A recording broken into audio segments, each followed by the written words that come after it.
اعوذ باللہ من الشیطان الرجیم بسم اللہ الرحمن الرحیم۔ تفسیر پارہ عام جس کے مؤلف ہیں سید ذوالفقار علی زیدی صاحب اور جس کے ناشر ہیں الحرمین پبلشرز کراچی پاکستان، آپ کی سماعتوں کے لیے ہدیہ ہے۔ آج سورۃ العادیات کے بارے میں اس تفسیر سے پڑھا جائے گا۔ نزولی ترتیب کے لحاظ سے اس کا نمبر 14 ہے اور موجودہ ترتیب کے لحاظ سے اس کا نمبر 100 ہے۔ اس سورہ کی پہلی آیت کی مناسبت سے اس کا نام عادیات ہے۔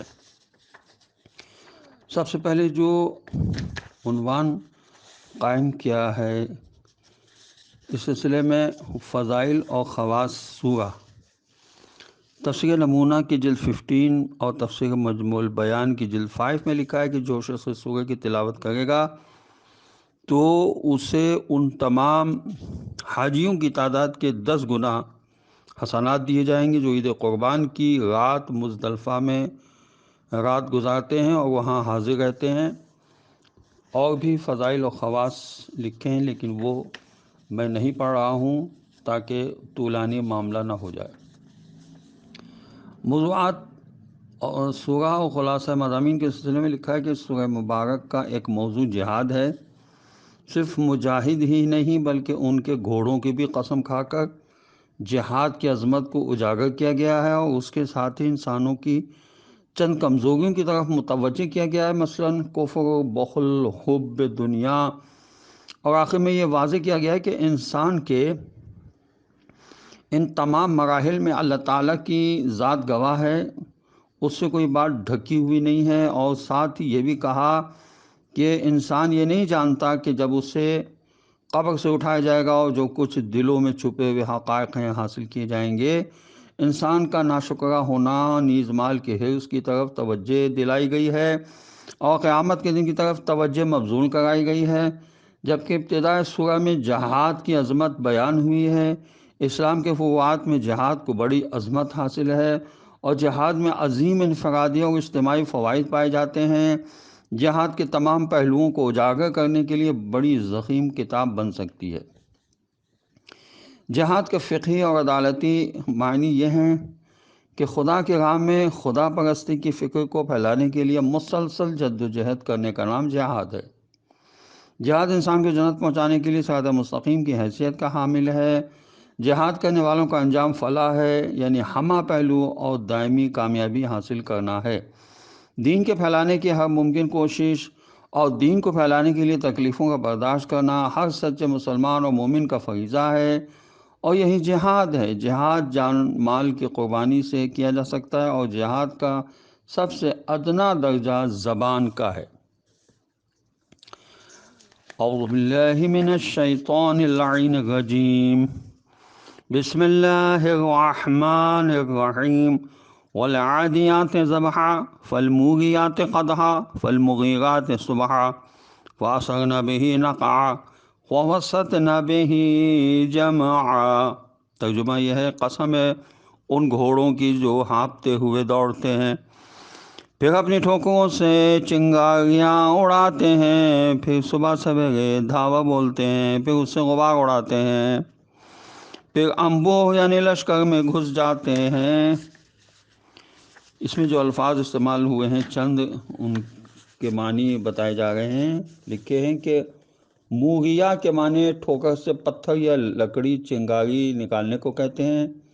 مغیرہ کے معنی یہ مغیرات کا واحد ہے جس کے معنی ہے غارت گری کرنے والے، اور نقعان کا مطلب ہے ہوا میں پراگندہ غبار، غوغا و فریاد بلند کرنا۔ اس سورہ مبارکہ میں جو قسمیں پائی جاتی ہیں ان کی روشنی میں ہم جہاد و مجاہدین کے باہمت حوصلہ مند چہروں کا مشاہدہ کر سکتے ہیں۔ خداوند عالم کو اس کی راہ میں جہاد کرنا اس قدر عزیز ہے کہ مجاہدین کے زیر استعمال گھوڑوں کی بھی قسم کھائی ہے، یعنی ان گھوڑوں کی صفات کے ساتھ بیان کرتے ہوئے قسم کھائی گئی ہے۔ قسم سے ان گھوڑوں کی جو ہانپتے ہوئے دوڑتے ہیں، پھر اپنی ٹھوکروں سے چنگاریاں اڑاتے ہیں، اور پھر صبح سویرے دھاوا بولتے ہیں، پھر اسے غبار اڑاتے ہیں اور پھر لشکر کے درمیان گھس جاتے ہیں۔ متعدد تفاسیر کے مطالعے سے معلوم ہوتا ہے کہ ان آیات کے بارے میں دو رائے پائی جاتی ہیں۔ ایک رائے تو یہ ہے کہ اس سے مراد حجاج کے اونٹ ہیں، جو عرفات سے مزدلفہ اور منی کی طرف بھاگتے ہیں، اور اس بارے میں ایک روایت بھی ہے جو حضرت علی علیہ السلام سے منسوب ہے، اور یہ رائے آیات کے ظاہر کے بالکل خلاف ہے، کیونکہ اونٹ ہانپتے ہوئے نہیں دوڑتے، چنگاریاں نہیں اڑاتے، غبار نہیں اڑاتے، اور دشمنوں کے درمیان گھس نہیں جاتے۔ دوسری بات یہ ہے کہ کچھ علماء نے لکھا ہے کہ یہ آیات منذر بن عمر وصاری کے سریے یا غزوات السلاسل کے موقع پر نازل ہوئی تھیں۔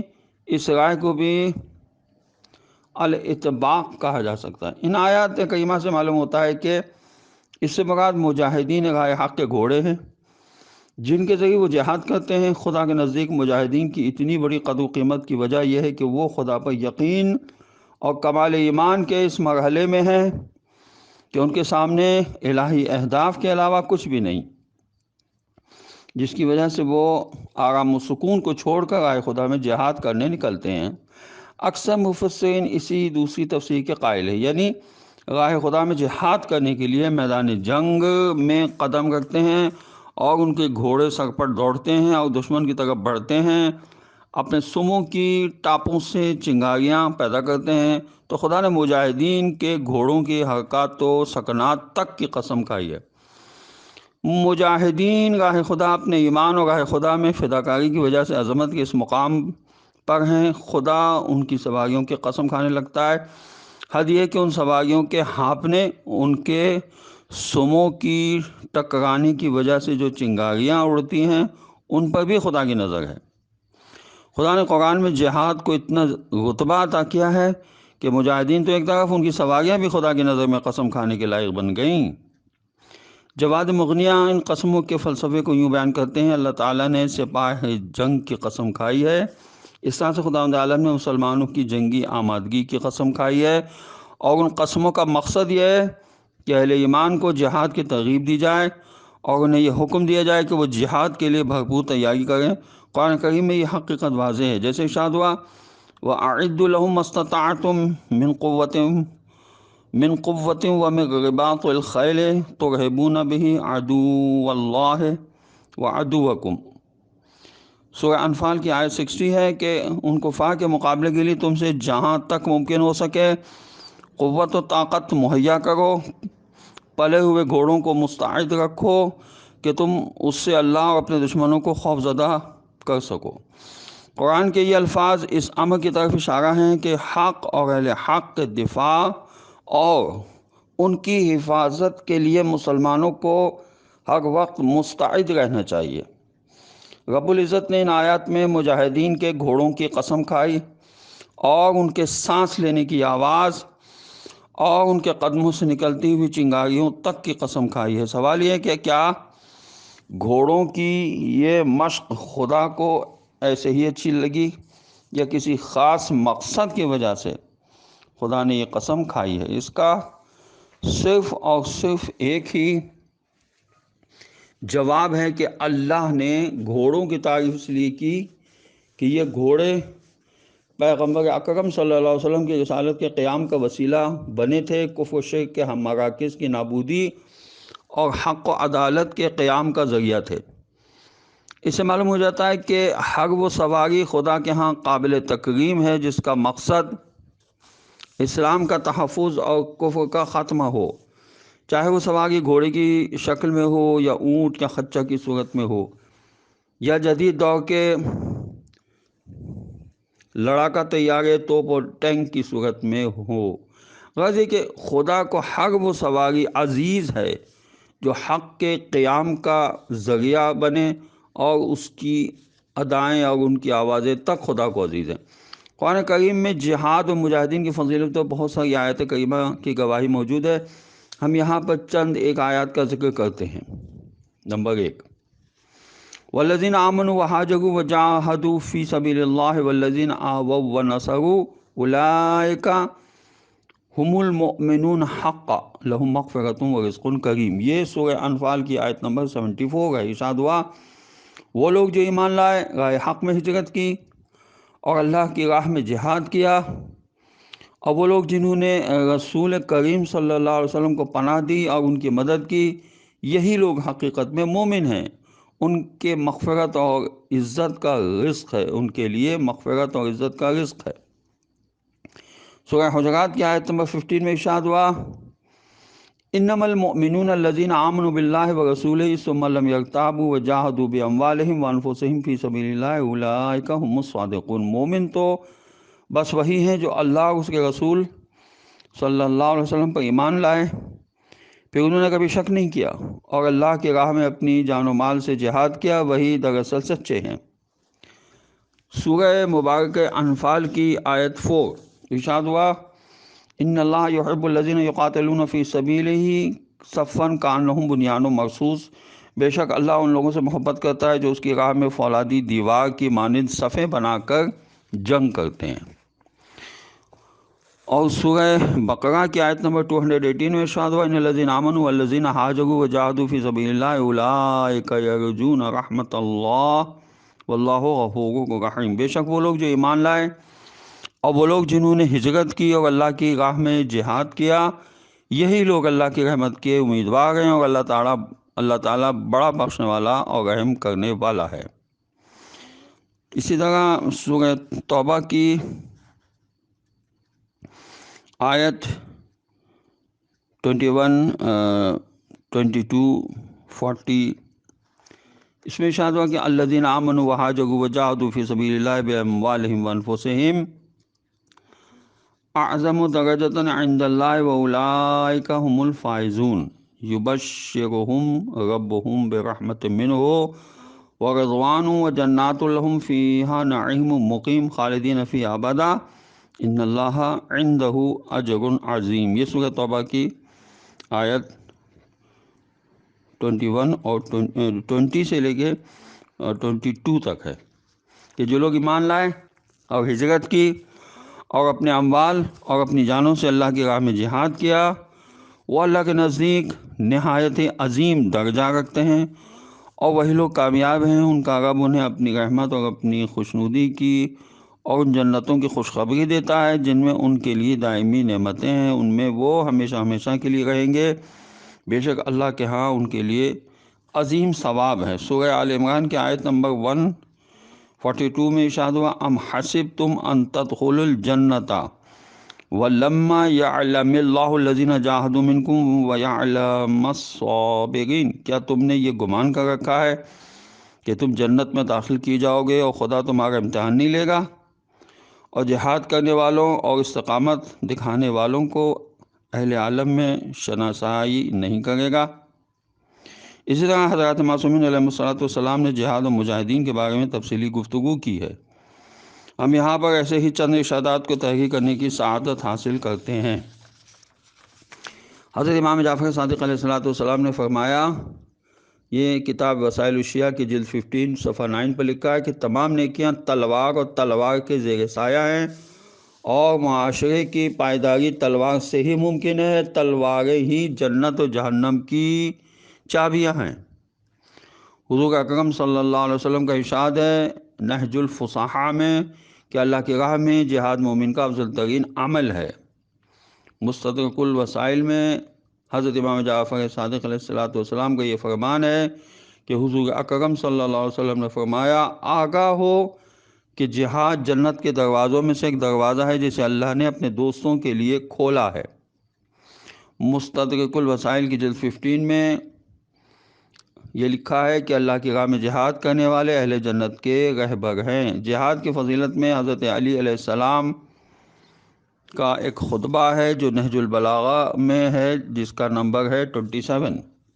مولا فرماتے ہیں کہ جہاد جنت کے دروازوں میں سے ایک دروازہ ہے جسے اللہ نے اپنے خاص دوستوں کے لیے کھولا ہے۔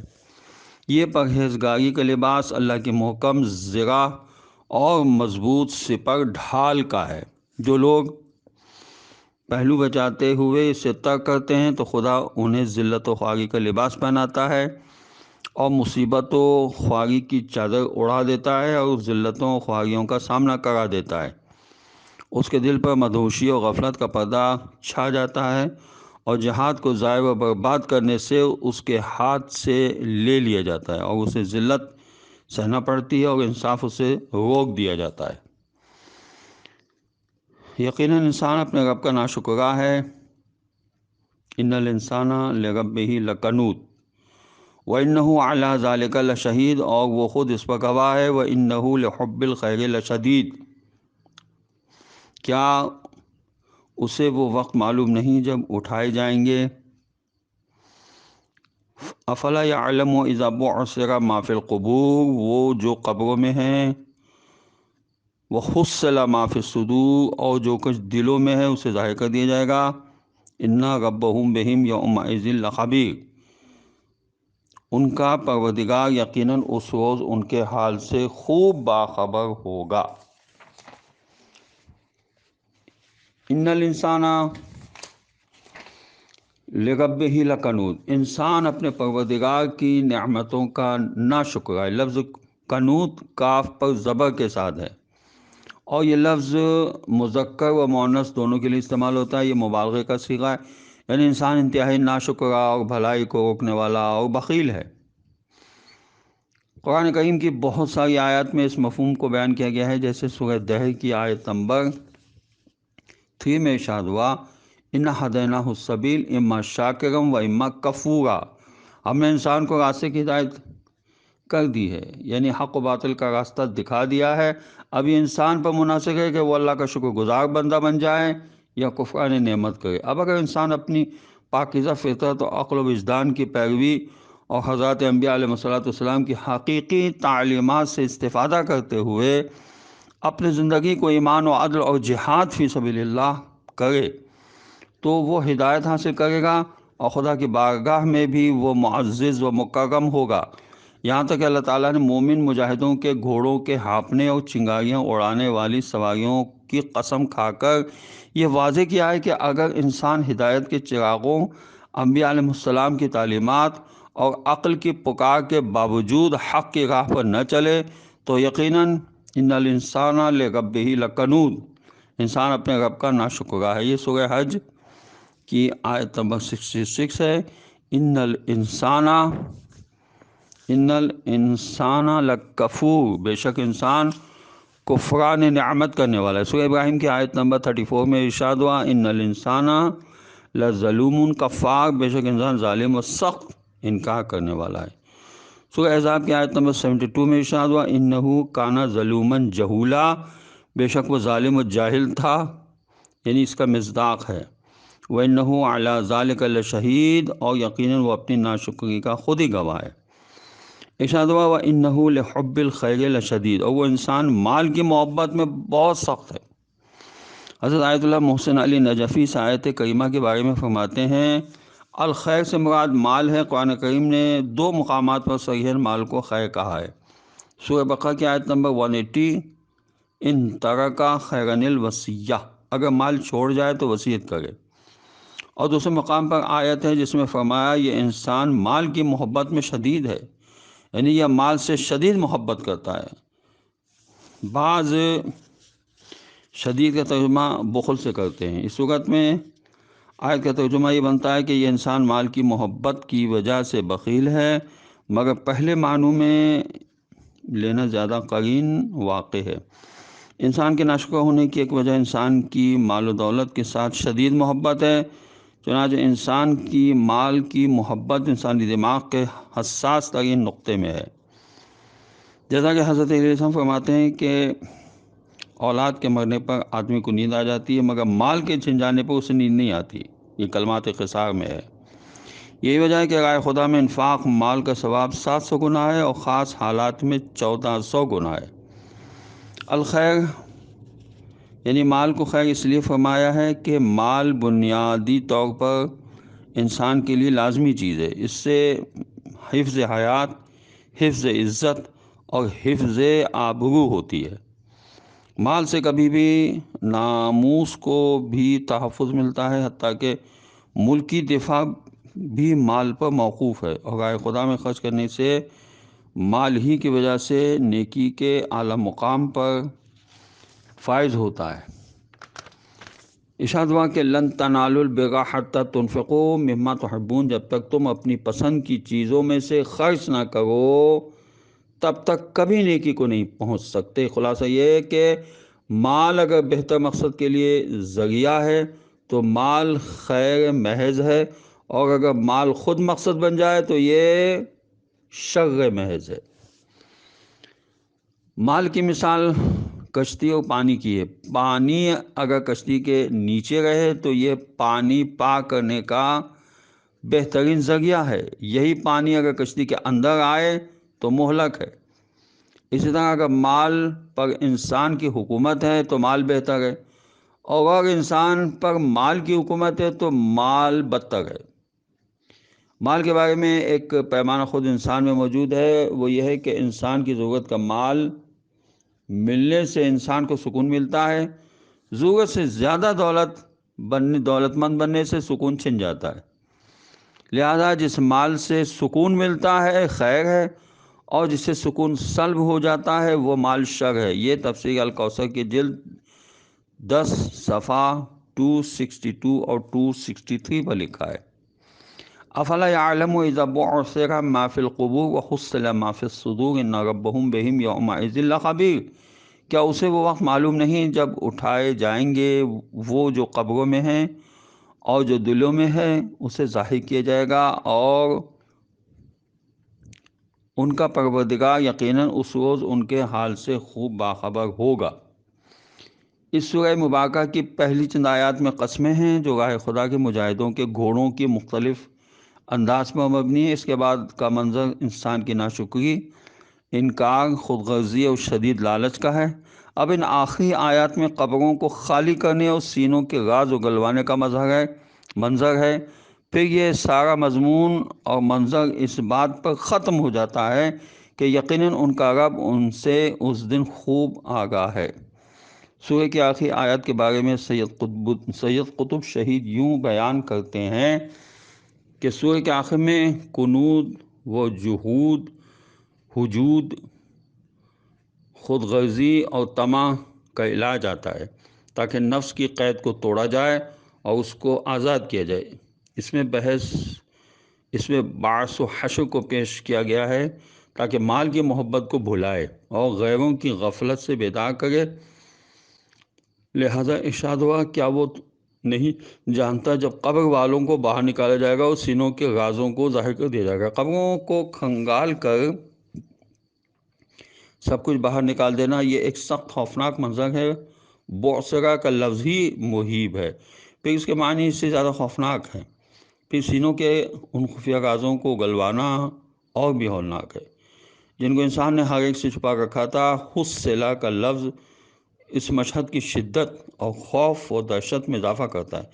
کیا انسان کو وہ وقت معلوم نہیں جب یہ کچھ ہوگا؟ اگر اسے علم ہوتا تو اس کے شعور کو جھنجھوڑتا۔ یہ سوال پیش کر کے جواب دے یہ بغیر دوسرا سوال کر دیا گیا ہے کہ نفس انسانی بھی پہلے سوال کا جواب ہی نہ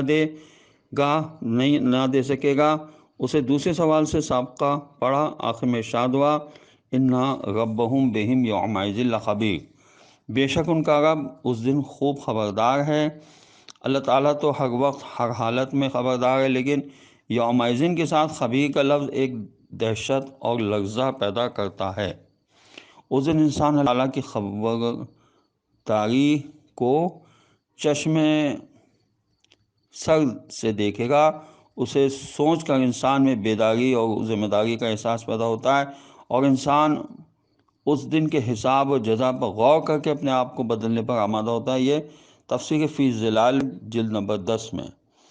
اللہم حاسبنی حسابا یسیرا، اے پروردگار ہمارے حساب میں آسانی فرما، آمین۔